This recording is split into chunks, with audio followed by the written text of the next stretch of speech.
Hey, welcome back to another Time Bomb special. This is Brandon from Time Bomb Irrigation. Hey, we got a lot of work to do, so let's get started. So this client called me about having some issues with his irrigation system. He ended up having a new septic tank that was installed on the property before buying the house. So after going ahead and doing a mid-season inspection, I ended up noticing some of the heads weren't in the correct area and was able to go ahead and modify a lot of the heads to be able to cover the areas that were not working. Overall, we ended up moving about 16 heads from various spots. A lot of them were along the property line that was overgrown by trees. We'll cover that a little bit later. We also added 72 feet of 1 inch to the line to extend the one zone that was damaged by the new septic tank. Now, let's be honest, ladies and gentlemen, we are very much well aware that trees love irrigation. It's like their very own first love from high school. They love you so much, they're willing to squeeze the love right out of you. Now, if you guys have seen many videos about irrigation, that's exactly what all the tree roots are doing. They're slowly choking your love water right out of your irrigation system, ladies and gentlemen. We can't have that now. So a good rule of thumb is make sure to keep that new tree planted a couple feet away from the irrigation system, or make sure that the irrigation line isn't right next to the new pine tree or any type of shrubbery that you're planting on the property. I'm not gonna lie, this may look pretty easy, but there is a couple things you're gonna need to bring if you're going to be doing this at home. Make sure to have a pipe cutter, two different kinds of funny pipe fittings, a 3/4 and a 1/2 inch, as well as a funny pipe coupler. Now, the only reason why I say this is because you may end up being able to find funny pipe that you can be able to cut off and be able to put the funny pipe coupler right in there and be able to extend that line. Now, if you're not able to and you're one of the lucky ones like I am, you're going to be able to find the 1 inch fitting and be able to screw in the funny pipe fitting while attaching the funny pipe to the funny pipe fitting. And yes, that took me 35 takes to be able to say that all in one sentence. Thank you.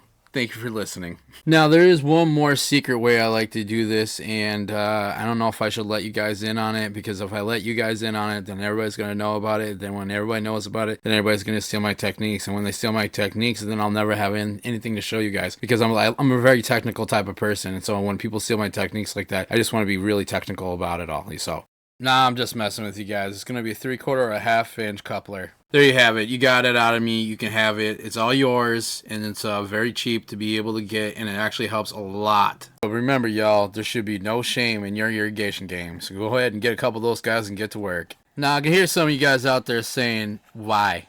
Why can't I just dig to the bottom? I'll tell you why. Now, I run in this scenario where I end up having clients that want me to save the tree over the irrigation. Now, they don't want me to go ahead and cut the tree out, and rerouting is also not an option. So, allowing myself to put the 3/4 or the 1/2 inch threaded coupler, I'm allowing myself to be able to run the new line from that said location to the new destination. Now, there are other scenarios you're going to end up needing this part to end up helping you get a job done. Now, all the heads that you're going to be able to see on your property are always going to end up having either a 3/4 or a 1/2 inch fitting underneath there that feeds water to the irrigation heads. Well, that's it for me, guys. Appreciate you guys coming in here and checking out the video, stealing all my tips and tricks, and reminding me of my first love that almost squeezed all the love out of me like a tube of toothpaste. Thanks for all the fond memories, everyone. Take some time and check out the rest of the work I did here. I'll catch you guys on the next one. This is Time Bomb Irrigation signing off. Take care, everyone.